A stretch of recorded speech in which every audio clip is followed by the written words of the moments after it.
category in 2010, and the International Blues Challenge. Now that is a cool deal. I got to talk to Bridget Purdy down there, and Lawrence Lebo also live, because that whole network that you guys have with Betsy Brown, what a great team that you have with them, eh?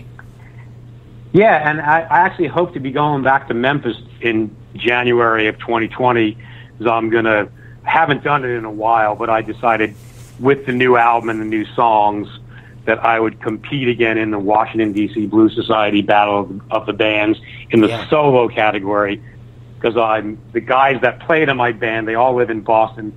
I would consider them my band and book gigs with them as my band if we lived in the same city. Right. But I'm in the process of trying to put a band together to get out there and actually play some electric gigs. In the meantime, I'm still performing solo acoustic Piedmont and Delta blues originals and covers, because when you play a 3-hour gig, I have enough originals to probably play for 2 hours, but when I'm playing a gig, people are always coming to see me to hear me play Robert Johnson or Blind Willie McTell or Reverend Gary Davis or Charlie Patton or Son House or something like that. That's become part of my repertoire, that people, they come to see me, they know they're going to hear these classical blues songs. So, unless you're Buddy Guy, if you're playing in a blues club, you're going to play Mustang Sally and Walkin' Blues and Hesitation Blues or whatever. Yeah. So and I got no problem with that, because I love all those songs. Yeah, I mean, just when you hear Mustang Sally, you can do Mustang Sally, that comes to, all that. The music and the karma, and like you were saying, all these things we're doing here is making the world a better place in our little ways. That's right. I say. And that's right. That's ultimately it. Ultimately it and all that. And Whiskey for Blood. Let's wrap a little bit about that one, and then talk a little bit exactly where you're going this summer, where you're playing out, and we'll finish up the show. So tell us a little about the tune, and then we'll get into what's going on this summer. Whiskey for Blood. Well, Whiskey for Blood is once again in continuing with the theme of how I wrote the songs for this album, except for the title song. Whiskey for Blood is another song that I wrote the words first, and I find it easy to write a blues song. What's difficult is to make it a good blues song, because I read in a book, maybe the Country Blues. The author is escaping, the famous guy who wrote that book. He interviewed some old blues musician that said, "Oh, it's easy to write a blues song. You just pick up a pen and describe five things about it, and there you go. You have 5 verses." Bill Ferris, that's his name, who wrote the Country Blues back in the late '50s, and there was an album that I have an original copy of that accompanied it, giving examples of what he was talking about. And so I approached writing blues songs in that manner, and I came up with the first line, and went, okay, this could easily be a 12-bar blues. And once again, once I wrote the words, it was trying to find an appropriate style of music, and sending audio files back and forth via email with Duke Levine. I said, hey, I've recorded me playing a solo acoustic version like in Elmore James with a bottleneck.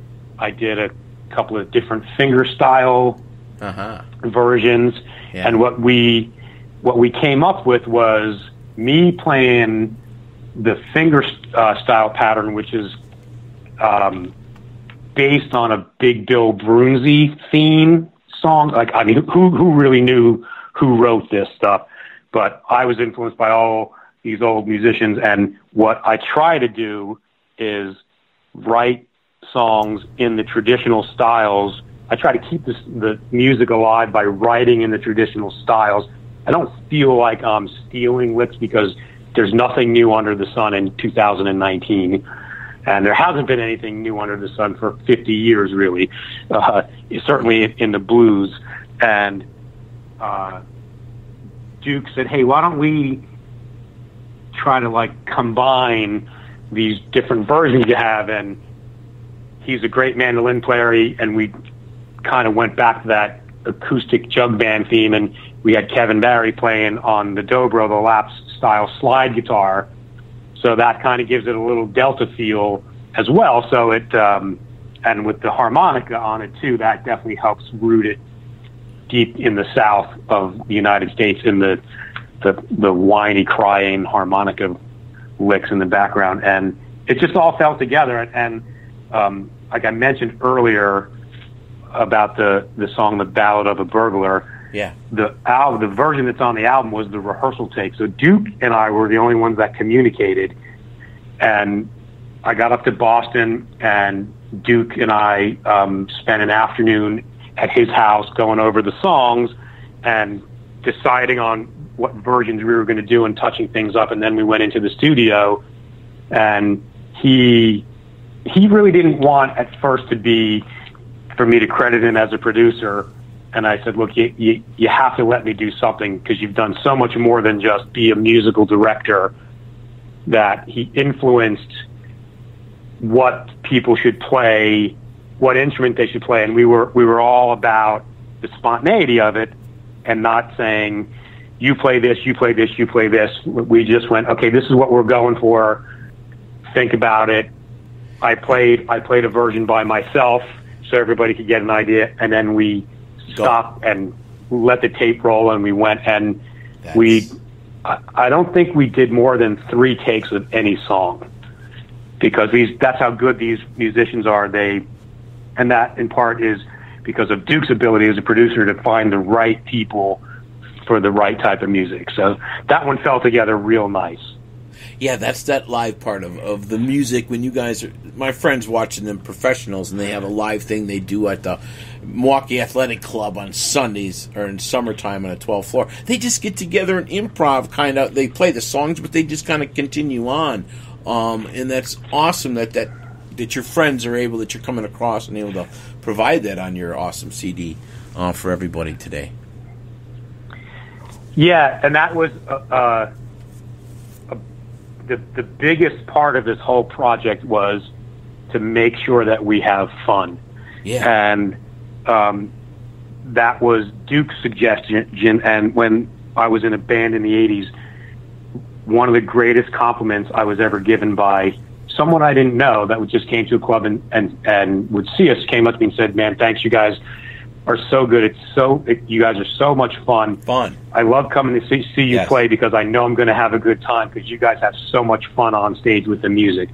And for me, that's what it's all about. And we mentioned, ultimately for me, music makes the world a better place. Music changed my life 50 years ago.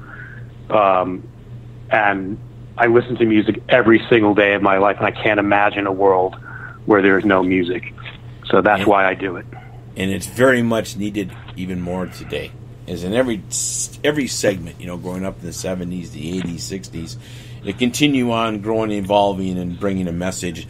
Matter of fact, the gentleman I was talking about, his name Chris Crow, Milwaukee area, he also comes to New England Conservatory of Music that you're mentioning your friend comes from.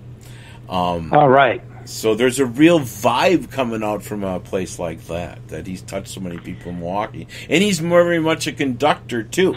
I mean, he fills in when he's a conductor of the Prince Experience, which is traveling around doing all the Prince bands. So he's part of the music director. And I have to tell you that having traveled the country playing music and traveled the world playing music, the Boston area is very, very special.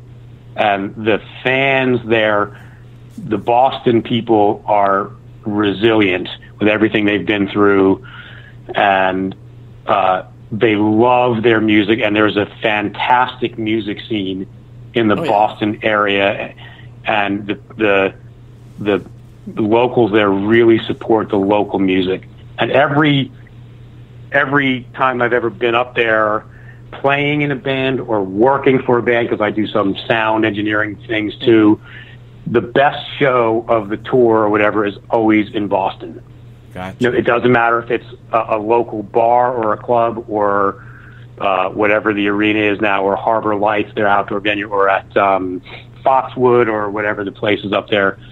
People are great great supporters of music, and maybe it's because they have Berklee College of Music there as well as the New England Conservatory of Music.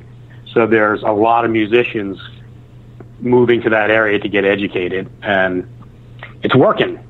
Yeah, and the Boston Pops, coming up on the 4th of July and all that. That's right.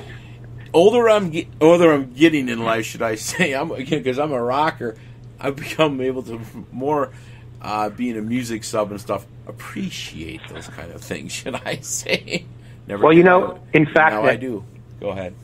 It's funny you should mention the Boston Pops because my producer there, and then dear friend Duke Levine has played with the Boston Pops. Yeah, they had Bono sing with the Boston Pops, and they hired Duke to play guitar for that show. Very neat. Very neat. Some years ago. I love that. Yes, so very cultural, and that's where your friends headed out to do. And again, everybody got to get out there. A highway cruise. JP Reali is my awesome guest today. JP, where are you going to be out this summer? Where can you? And again, you're solo doing that solo stuff because your big band is what you got together for the CD. Where are you going to be playing out for everybody? I'm playing out right now. There's a little bar in Old Town Alexandria. It's a very funky little section of Alexandria City, which borders. It's in Virginia. It borders Washington D.C. Mm-hmm. There's a really cool little music bar called O'Shaughnessy's Pub, and I've been playing there since. I started earlier this year playing there, and they really like me, and it's a local place, and the locals come out to see live music there, and they have bands on Fridays and Saturdays, and I play one Wednesday every month. The next one is coming up in a couple of weeks, Wednesday, July 10th, mm-hmm. And I'm working on some other dates at the place I just did my CD release party at the Co-work Cafe in Arlington, and I'm working on getting local musicians together to put a band together to actually do some live band dates, because there's a bunch of clubs in the DC area that have this kind of blues rock music, and I just need to. I know a lot of musicians in DC, and I'm just trying to find the right fit, and it literally as much has to do with musical style as your time availability. So that's going to be I'm going to continue playing solo throughout the summer while I'm putting a band together, and hopefully have some band gigs coming up this fall, all of which you'll be able to follow me on Facebook or at my website at jpreali.com. I'm on Facebook. I have JP Reali and JP Reali Music, because how Facebook works. I got into it early. I didn't really know what I was doing. It's now really just a vehicle to promote my music, and I ended up with 2 accounts.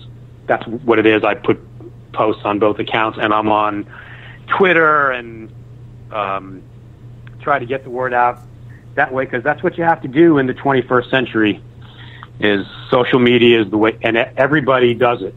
All major bands.